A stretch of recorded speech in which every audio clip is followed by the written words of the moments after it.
తల్లికే కదా. అలాగే వారితో పాటు వచ్చిన వారికి కుటుంబ సభ్యులు కానీ లేకపోతే ఆ ప్రాంతంలో ఉన్నటువంటి ఇతర పెద్దలు, అలాగే వేదిక మీద ఉన్న కమిషనర్ గారు, కొత్తగూడెం మండల ఎంఆర్ఓ గారు, తీర్చిపల్లి వెళ్ళలేదు మీరు, ఆయన మన ఎంఆర్ఓ గారు ఏమంటారు మీరు waiting for a posting of deputy collector. Deputy కలెక్టర్గా అయ్యారు. అది సపోర్ట్ చేస్తున్నారు. సుజాత గారు ఎంఆర్ఓ గారు, లక్ష్మీదేపల్లి ఎంఆర్ఓ గారు, మీరు లేరా పాలించింది? ఆయన ఏమయ్యారు? పాలించిన టీటీ గారు, మన కమిషనర్ గారు, అందరికీ పేరు పేరున నమస్కారాలు. ఇది ఒకటి మాత్రం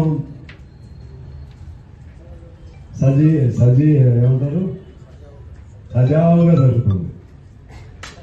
సజావుగా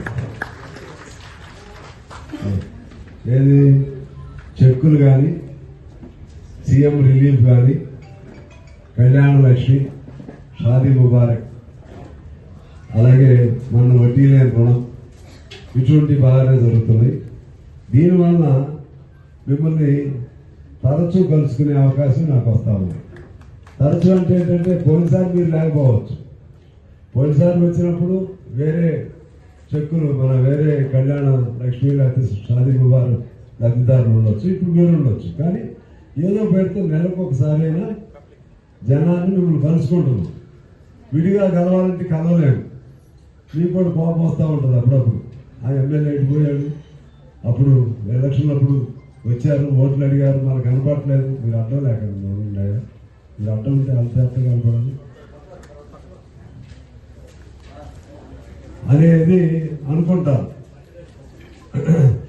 మీకు తెలుసు కదా, కాలం మారిపోయింది, అంత స్పీడ్ వేగం. గతంలో ఎలక్షన్ వస్తే నేను అప్పుడు సుజాత గారు పోటీ చేసేవాడిని. అప్పుడు కొద్దిగా వయసు కూడా తక్కువ కాబట్టి అప్పుడు 44 ఏళ్ళప్పుడు చేశాను. ప్రతి ఇంటికి తిరిగేవాడిని. ఎలక్షన్ టైం ఉండేది. ఇప్పుడు కూడా తిరగలుగుతారు కానీ టైం లేదు, మొత్తం తగ్గించేస్తున్నారు. ఎలక్షన్ టైము తగ్గించి అంత టైం ఎందుకు అని తక్కువ టైం పెడుతున్నారు.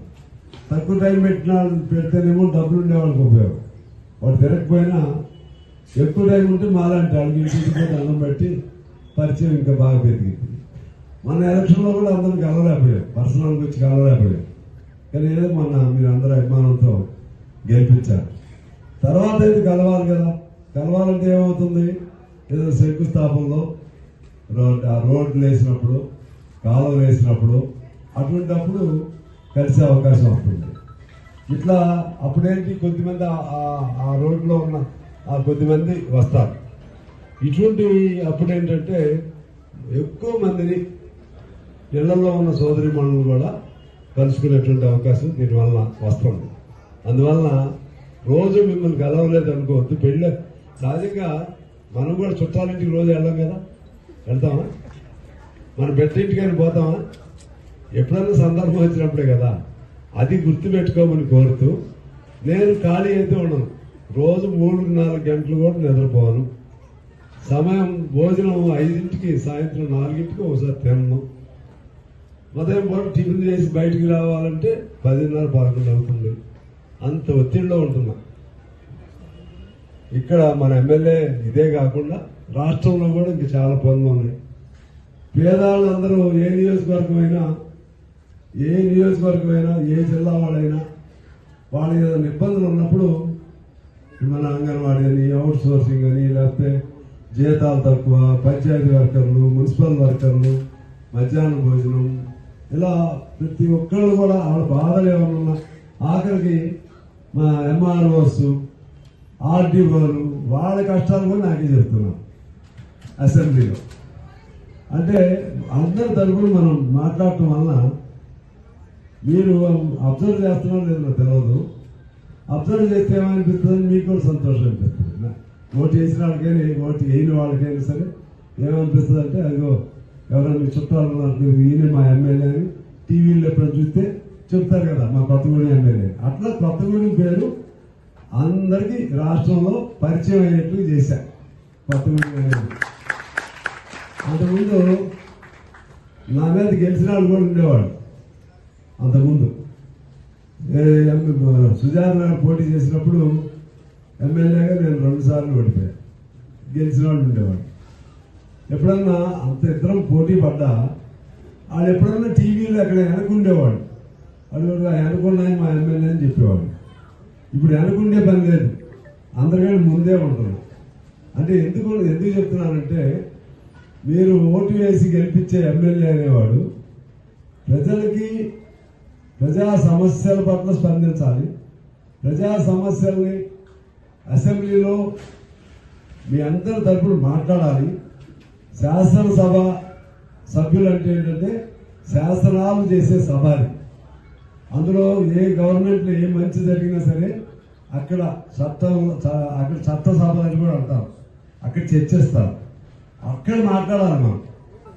అట్లా మాట్లాడకుండా బాబు మోహన్ లాగా పడుకునే ఆ ఎమ్మెల్యే పోస్టులు ఉంటే వాడు పనికిరాడు. అందుకని బాగా కాలేజీకి వెళ్ళినప్పుడు కూడా నేను చదివేవాడిని కాదు. కాలేజీకి వెళ్ళినప్పుడు నోట్ బుక్ కూడా ఉండేది కాదు. అప్పుడైతే అదే సరదా, అదే హీరోయిన్ ఏమీ లేకుండా పెన్ను కూడా లేకుండా వెళ్తాం. ఇప్పుడు కాలేజీ పిల్లవాడి కంటే స్కూల్కి వెళ్ళే పరీక్షల పిల్లలాగా నేను తయారై వెళ్తాను. ఎందుకని అక్కడికి వెళ్ళినప్పుడు అందరి సమస్యలు మాట్లాడితే అందులో కమ్యూనిస్టుగా ఉన్నాను నేను ఒక్కడే. ఒక కమ్యూనిస్టు ఉన్న పేదవాళ్ళ దగ్గర ఉండాలంటారు కదా, నా బాధ్యత కదా అది. 100 ఏళ్ళు ఉంది కమ్యూనిస్ట్ పార్టీ, మమ్మే సరిపోయా 100 ఏళ్ళు. 100 ఏళ్ళ నుంచి కూడా అధికారం లేకపోయినా సరే పేదల తరఫున మాట్లాడే ఒక పార్టీ ఉందంటే అది కమ్యూనిస్ట్ పార్టీ. దాని తరఫున నేను నాకు ఓట్లేసి గెలిపించుకున్నారా మీరు కొత్తగూడెం అంటే కమ్యూనిస్ట్ పార్టీ, పేదవాళ్ళ పార్టీ అంటే అభిమానం ఎక్కువ అని మీకు మంచి పేరు వస్తుంది. సో అట్లా అంత లింక్ ఉంది. నేను మిమ్మల్ని కలవటానికి ఈ సందర్భంగా మిమ్మల్ని కలుసుకునే అవకాశం కలిగినందుకు నేను సంతోషాన్ని తెలియజేస్తూ, ఇప్పుడు మనకి కార్పొరేషన్ అయింది. కార్పొరేషన్ అవటం వల్ల చాలా చాలా మంచి జరుగుతుంది. ఎవరో కార్పొరేషన్ అయితే పనులు పెరుగుతాయి అన్నీ వచ్చి మాటలు అట్లే ఉండదు. ఇప్పుడే పెరగలేదు కదా, 3 ఏళ్ళు పాత పనులే ఉంటాయి. కమిషన్ ఏరియా ఉంది, ఏమి ఇబ్బంది ఉండదు. కానీ సౌకర్యాలు పెరుగుతాయి. ఇంకా మొదలవుతాయి, ఫండ్స్ వస్తలేదు. ఇప్పుడు మీకు ఎక్కడ ఏ రోడ్డు కావాలన్నా అయిపోయింది. కాబట్టి మనం తెలవటం, కొద్దిగా పెట్టడం, చేసేవాళ్ళు ఏమి దొరకట్లేదు. ఆ కాంట్రాక్టర్ ముందు ఆశ అన్ని కావాలని వేస్తారు, పని చేయరు. వీళ్ళే వాళ్ళు ఎంటపడాలి, మరి ఎంతబడి చేపించాలి. రోడ్లు అయినా మన ట్రైన్స్ అయినా మీకు అందరికి కూడా తెలుసు, దాదాపు ప్రతి చోట కూడా రోడ్లు పెట్టేస్తున్నాం. ఇంకా పెట్టవలసినవి కూడా చాలా ఉన్నాయి. ఇప్పుడు పాలవంచికి 30 కోట్లు వచ్చి మన 30 కోట్లు పాలవంచికి ఉన్నాయి. సుజాత నగర్ 30 కోట్లు పెట్టా. కొత్త మండలం అని చిన్నదే అయిన కొత్త చోట అని. ఇక్కడ కూడా దాదాపు 20 కోట్లు ఉంటాయి. ఇది ఆల్రెడీ రోడ్లు దాదాపు అయిపోయింది. కొత్తగూడెం కాదు అంటే సుంచుపల్లి కాదు, సుంచుపల్లి లక్ష్మీపల్లి కాక కార్పొరేషన్ సంగతి చెప్తున్నాను. అవి వేరు మన అంటే ఎక్కడ ఏది కావాలంటే మనం నో అనే సమస్య నా డిక్షనరీ లేదని ఆ రోజు ఫస్ట్ టైం ఎమ్మెల్యే అప్పుడు కూడా ఎవరైనా ఏది అడిగినా సరే ఎట్లా తెచ్చేవాడో నాకు తెలియదు. ఫండ్స్ తెచ్చి రోడ్లు అటువంటి అన్ని పాలవంచాలకు బాగా తెలుసు. పాలవంచాలు అసలు రోడ్లు తక్కువ ఉండేవి అప్పట్లో. పాలవంచాలు ఉన్నారా? చేతులు లేకుండా చాలా చాలా చేతులు ఉన్నాయి. వాళ్ళకి ఎక్కువ తెలుసు ఎన్ని రోడ్లు అనేది. అంటే కొత్తగూడెంకేమో కొత్తగూడెం కంటే అక్కడ అవసరం ఎక్కువ ఉండేది అప్పుడు. ఇప్పుడు అన్నీ సమానంగా అయిపోతున్నాయి. దాని తోడు పెద్ద పనులు కూడా వస్తున్నాయి మనకి. కార్పొరేషన్ అవటం వల్ల ఉద్యోగస్తుల జీతాలు కూడా పెరుగుతాయి. కార్పొరేషన్ రావటం వల్ల మనకి బొగ్గు బావులు పెద్ద అయినాయి కాబట్టి దీన్ని పెంచాలని ఏదో ప్రాజెక్టు కూడా మనం పరిశ్రమ లాంటి అడగడానికి అవకాశం ఉండదు. కార్పొరేషన్ అంటే వట్టిగా తోలు బొమ్మలా కాకుండా కార్పొరేషన్ అంటే బాగా అభివృద్ధి చెందాలనే కాన్సెప్ట్తో అదనపు నిధులు, అదనపు పరిశ్రమలు కూడా ఇస్తారు. అదేవిధంగా గ్రామాలు కాదు, ఇప్పుడు దీనిలో మెప్మా ద్వారా కూడా మీకు ఏదైనా చిన్న చిన్న పరిశ్రమలు పెట్టుకోవడానికి గృహాలు కూడా మహిళలకి అవకాశం ఇచ్చే విధంగా ఫండ్స్ కూడా అదనంగా వస్తాయి. అదే పద్ధతుల్లో మన కేటీపీఎస్లో ఇంకో 800 మెగావాట్స్ కూడా వస్తుంది. 800 మెగావాట్స్ కూడా వస్తే 5,000 మందికి కొత్తగా మళ్ళీ ఉద్యోగాలు వస్తాయి కేటీపీఎస్. మనది ఇంకో మైన్ ఉంది కొత్తగూడెంలో, ఇమీడియట్గా ఆ మైన్ కూడా వస్తే మళ్ళీ మనకు ఒక 3-4 వేల మంది ప్రత్యక్షంగా పరోక్షంగా దొరుకుతారు పని. నా ప్రయత్నాలు అట్లా చేస్తా ఉన్నాయి. విమానాశ్రయమే దగ్గరికి వస్తుంది పోతుంది, ఎండమావులు అవుతుంది, వస్తుంది వెనక్కి పోతుంది. అంటే ఏ చిన్న గుట్ట ఉన్నా సరే ఆ గుట్ట కూడా ఏది ఉండకూడదు.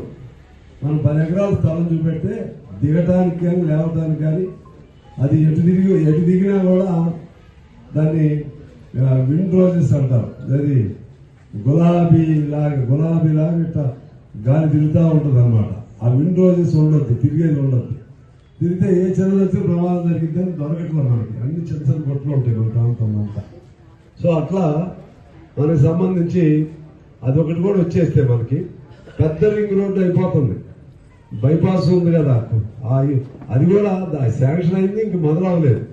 అది కూడా అయిపోతే పెద్ద ఫ్లైఓవర్ వస్తుంది. నేను హెడ్ ఆఫీస్ దగ్గర నుంచి పాల్వంచి కానీ కొత్తగూడెం కనెక్ట్ కలుపుతుంది 158 కోట్లది. ఇంకోటి 500 కోట్లతో చుట్టూ పెద్ద ఫ్లైఓవర్ వస్తుంది. అంటే ఇప్పుడు మన హైదరాబాద్ పోయేటప్పుడు చూస్తారు మీరు, లేకపోతే ఖమ్మం దాటినా పెద్ద రోడ్లు ఎలా ఉంటాయి అటువంటి రోడ్డు కూడా ఒక 500 కోట్లతో మనకు మంజూరైంది. కొత్తగూడెం మొత్తం చుట్టూ తిరుగుతూ అనిసెట్టిపల్లి నుంచి సర్వారం, రామవరం అటు వచ్చి రామవరం నుంచి మన పాత కొత్తగూడెం పైన పెనుపల్లి పాత కొత్తగూడెం పైన నుంచి పాల్వంచి వెళ్ళి అక్కడ పెద్దమ్మ గుడి దగ్గరికి వెళ్తుంది. శ్రీనివాస గుట్ట దగ్గర నుంచి అది ఒక పెద్దది ఒకటి వచ్చింది. అలాగే యూనివర్సిటీ వచ్చింది మంచి కొత్తగా, దానిలో ఒక 2-3 వేల మందికి అదనంగా ఉపాధి లభిస్తుంది. అంటే అన్ని మనకేం వస్తాయని అనుకోకండి. ప్రత్యక్షంగా మన పిల్లలకి ఏదైనా అవకాశం రావచ్చు. దానిలో అసలు ఉంటే అందులో 4,000, ఇందులో 4,000, ఇందులో కొంతమంది వస్తే పిల్లలకు కొద్దిగా అవకాశం రావచ్చు కదా. రెండోది దానివల్ల ఆదాయం పెరిగిద్ది, అంటే ఖర్చులు పెరుగుతాయి. వాళ్ళకి వచ్చే వేతనాలతో ఖర్చు పెడతారు. దాని ద్వారా చిన్న చిన్న వ్యాపారాలు పెరుగుతాయి. చిన్న చిన్న వ్యాపారాలు పెరిగితే ఆ వ్యాపారాలకు సంబంధించి మనం చేయవచ్చు, లేకపోతే మన పిల్లలు కూడా ఇప్పుడు చాలా బట్టల షాపులు వస్తున్నాయి కొత్తవి.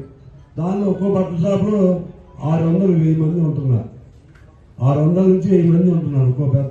అది అక్కడ మన జీవి మాల్, ఇంకేదో సిఎంఆర్, ఇంకేదో ఉన్నాయి సౌత్ ఇండియా. ఇవన్నీ మనకు ఉపయోగం.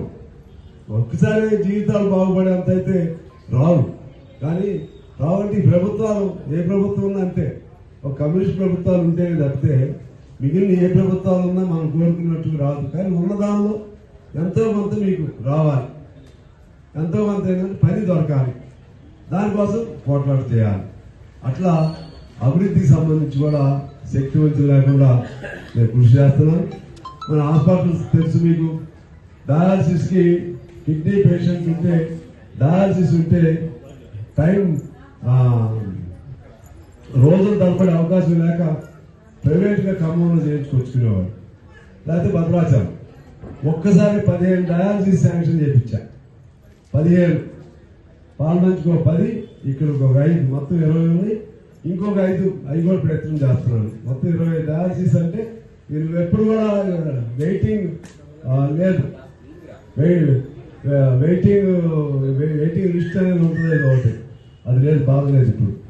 అంటే మన ఇళ్లలో తెలిసిన వాళ్ళు పెద్దవాళ్ళు ఉంటే మీకు అర్థమై ఉంటుంది. డయాలసిస్ తెలుసు కదా, కిడ్నీ ప్రాబ్లంతో ఇప్పుడు దాదాపు రమేష్ గారు ఫ్రీగా దొరుకుతుంది కదా, బెడ్స్ దొరుకుతున్నాయి కదా. సో అట్లా గవర్నమెంట్ హాస్పిటల్స్ కూడా ఇంకా మనం అనుకున్నంత సంతృప్తిగా అవ్వట్లేదు, ఎందుకంటే డాక్టర్లు దొరకట్లేదు. ఉన్నాళ్ళైనా సరే సమయ పాలన చేయాలి, ఇవన్నీ జాగ్రత్తలు చెప్తా ఉన్నాను, ఫాలోఅప్ చేస్తాను. ఆ తర్వాత అన్నిటికంటే మించి అసలు ఇప్పుడు ఎక్కడ దండాలు లేవు, గొడవలు లేవు. ఎమ్మెల్యే అంటే రోజు ఏదో చికాకులు ఉంటాయి. వాడిని బెదిరించి వీడిని బెదిరించి ఎప్పుడైనా విన్నారు అట్లా ఏమన్నా? ఎమ్మెల్యే పేరుతో ఎవరన్నా బెదిరించినట్టుగా అసలు నాకు ఎవరి సంగతి కూడా తెలవదు. బట్ నాకు ఓన్లీ మీరు తెలుసు, పనులు అక్కడ ముఖ్యమంత్రి గారు తెలుసు, లేకపోతే మంత్రులు తెలుసు, ఆ పనులు డబ్బులు తీసుకురావటం, పనులు చేయటం తప్పితే ఆఖరికి ఏళ్ళ మీద కోపం వచ్చినా ఏళ్ళు కూడా ఏమంటారు. వీళ్ళు పని చేయకపోతే కోపం వస్తుంది. ఈయన కూడా ఈయన తక్కువ కాదు, ఈ ఎంఆర్ఓ గారు. ఇప్పుడు ఆ మేదల బస్తీ వాళ్ళది ఎప్పుడో ఇల్లు తీసేసి రైల్వే దానికి ఆపేవంట. మొత్తం నా మీద అదంతా నా మీద ప్రభావం పడుతుంది. కొంతమందికి ఇచ్చి కొంతమందికి ఇవ్వకపోతే ఏమన్నారు? మంచిగా చెప్తున్నాను. ఇప్పుడు నేను వాళ్ళని చిన్నాళ్ళు, నేను పెద్దయ్యా, ఎంత కోపం ఉన్నా లోపలే కంట్రోల్ చేసుకోవాలి. అట్లా పరిపక్వత కూడిన పద్ధతుల్లో నేను మన పాలనా కాలాన్ని గడపాలని చూస్తున్నాను. అచ్చమైన పోరాట యోధుల్లాగా చేయాలంటే అవన్నీ ఆ రోజులు అయిపోయింది. చిన్నప్పుడైతే నేను ఎమ్మెల్యే కానప్పుడే భయపడేవాడు ఈ అధికారులను చూసి. ఎమ్మెల్యే అయినా భయం లేదు, ఏమన్నా ఎట్లయినా. కానప్పుడు ఏంటంటే ఊరుకునేవాడిని కాదు, బాగా ఫైట్ చేసేవాడిని. సో అందువలన అయినా కూడా సాధ్యమైన మేరకు ఎవరికి ఇబ్బంది లేకుండా, నా శక్తి వంచన లేకుండా మీ అందరినీ కడుపులో పెట్టుకుని, మీరందరూ నాకు పెద్ద కుటుంబం. ఈ అందరి కుటుంబానికి నేను పెద్ద తండ్రి లాంటి వాడిని, పెద్ద తలని నేను అని భావించుకుని నాకు లేదు. ఆ విధంగా నేను అందరూ అభిమానం పొందే విధంగా నా కర్తవ్యం నేను చేస్తున్నాను. తప్పులు తెలిసేది చేయను, తెలియక చేస్తే నాకు తెలవదు. ఎవరైనా చెప్తే సరిదిద్దుకుంటా. తర్వాత ఈ డబ్బులు తింటాలు, లంచాలు తింటాలు, అసలు గోలే ఉండదు. ప్రశాంతంగా ఎవడన్నా ఏదైనా పెద్ద పనులు చేసుకుంటే, ఎవడన్నా ఒకవేళ పార్టీ సాయం చేస్తే పార్టీకి ఇచ్చుకుంటాం. ఏదైనా ఇప్పుడు అవసరం అవుతుంది పార్టీకి కూడా. ఎలక్షన్ వచ్చినప్పుడు ఏదో కొద్దిగా అడుగుతున్నారు, అంతకుముందు లేదు, ఇవాళ లేదు. ఏదైనా ఆఫీస్ చేసుకోవడానికి అంతే తప్పితే ఒక్క రూపాయి అనేది మీరు నిశ్చింతగా ఉండండి. మీరు ఓటు చేసిన ఎమ్మెల్యేగా సాంబశివరావు అనే వ్యక్తి ఒక్క రూపాయి కూడా సొంతానికి తీసుకోడు, తినడు. నా డబ్బులే, నాకు వచ్చే డబ్బులు కూడా పార్టీకే పెడతాను నేను. ఇది నాకు అదే సంతృప్తి. ఇంకోటి కూడా నేను చెప్తా, వేరే స్వార్థానికి బాగుపడేవాడినిగా అయితే అది ఒక పార్టీలో ఉండను నేను. అది ఎందుకు ఉండాలి ఒకే పార్టీలో? మీరు చూశారు కదా, అందరూ ఎన్ని పార్టీలు మారుతారు, ఎన్ని పార్టీలు మారుతున్నారు తెలుసుగా మీకు. ఎందుకు మారాలి? మీరు ఓటే వచ్చు, మీ ఇష్టం వచ్చిన వాళ్ళకి. 5 ఎలక్షన్ సిస్టమ్ పెట్టింది అందుకోసం. మీకు నచ్చకపోతే మార్చే అధికారం మీకుంది, కానీ పార్టీలు మారే అధికారం మాకు ఇవ్వలేదు కదా. మేము ఒక పార్టీ నుంచి గెలిచి మేము ఎట్లా మారుతాం? నేను కమ్యూనిస్ట్గా నాకు ఓట్లు వేశారు, నేను మారిపోతే ఎట్లా? ఎవడానికి ఎప్పుడు ఏది ఇంకే పెద్ద పోస్ట్ వస్తుంది, సర్పంచ్ గెలిపించిన వాళ్ళు కూడా ఆగట్లేదు. ఇంకేదైనా పెద్దది వస్తుందో వాళ్ళు మారుతారు. మండలం గెలిచిన వాళ్ళు ఇంకేదైనా పెద్దది వస్తుందో వాళ్ళు మారుతారు. ఎమ్మెల్యేలు ఇంకా అందులో పోతే ఇంకా మంత్రులు అవుతామని వాళ్ళు మారుతారు. ఆ కర్మ లేదు, ఆ గతి లేదు. ఒకే మాట, ఒకే బాట, ఒకే లక్ష్యం, ఒకే ధ్యేయం. అది పేదవాళ్ళ సమస్యలు. నేను మారానుకో, నేను అంటే చెప్పకూడదు ఎంతమంది ముందు, నేను ఎవరికంటే తక్కువైతే కాదు, అందుకంటే ఎక్కువ నేను అన్నగాని. నేను మారితే ఎవరికంటే తక్కువ కాదు. ఈ రాష్ట్రంలో అన్నింటిలో సమర్థత ఉంది నాకు, కానీ మారదు. ఎందుకు మారంటే ఒక లక్ష్యం, నీతి నిజాయితీ. పేదవాళ్ళు ఉంటారు చూసా, వాడికి డబ్బు లేకపోయినా సరే తప్పు చేయడానికి. అందులో అటువంటి పేదవాళ్ళ తరపున ఉన్న పేద ఎమ్మెల్యేగా ఉన్నారు లెక్క. అందుకే తప్పు చేయడం తెలియజేస్తూ, మీ అందరూ కూడా సుఖంగా ఉండాలని కోరుకుంటూ, మీ అందరూ మంచి ఆరోగ్యంగా ఉండాలని కోరుకుంటూ, మహిళా సోదరిమణులు, మహిళా ఆడపడుతులు, ఆడపిల్లలు, మీరు బాగుంటే సమాజం ఆరోగ్యంగా ఉంటుంది. మీరు బాగుంటే, సమాజం ఆరోగ్యంగా ఉంటే ఆ దేశమే ఆరోగ్యదాయకమైన దేశం అవుతుంది. మీరు పిల్లల పట్ల, చదువుల పట్ల శ్రద్ధ చూపెట్టండి. పిల్లలకు చదువులు నేర్పాలంటే తల్లి బడి కంటే పెదవు బడి అంటారు. ఇవాళ ఆ కాన్సెప్ట్ వచ్చింది. ప్రతి పేదవాళ్ళైనా సరే పిల్లల్ని చదివించుకోవాలని ధ్యాస వచ్చింది. వాళ్ళు ఏం చదువుతున్నారు కూడా కొద్దిగా మన చదువు రాకపోయినా సరే రోజు స్కూల్ నుంచి వచ్చినాక ఒక గంట అయినా కూర్చొని చదువుతున్నాను లేదా చూడాలి. చూస్తే అప్పుడు హోంవర్క్ చేయొచ్చు అంటారు. అట్లా చేస్తా ఉంటే వాడు క్రమశిక్షణగా అలవాటు పడతాడు. ఆ విధంగా మొత్తం ఈ దేశంలోని క్రమశిక్షణ అయినా, చదువైనా, ఆరోగ్యమైనా, ఏదైనా సరే మహిళల నుంచే మొదలవుతుందని చెప్పి నేను బలంగా నమ్మిన వ్యక్తిని. ఆ తల్లి లేకపోతే ఆ ఇంట్లో ఉన్న ఆ అక్కో ఆ చెల్లో వాళ్ళు ఎలా పద్ధతిగా ఉంటే దాని ప్రభావం ఆ కొడుకు ఉంటుంది, లేకపోతే ఒక తల్లి ఉంటే ఆ తండ్రికి ఉంటుంది, లేకపోతే ఒక భార్య ఉంటే ఆ భర్తకు ఉంటుంది.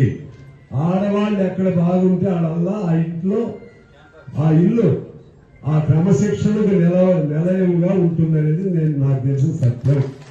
మా అమ్మ లేకపోతే నాకు చిన్నప్పుడే ఇబ్బందులు వచ్చింది. మా మదర్ నాకు 4 ఏళ్ళప్పుడు చనిపోయింది. కొద్దిగా అల్లరిగా పెరిగాం. ఇప్పుడు మీకు కనపడినంత సంవత్సరం కాదు, చిన్నప్పుడు అంత తేడా ఉండేవాడు.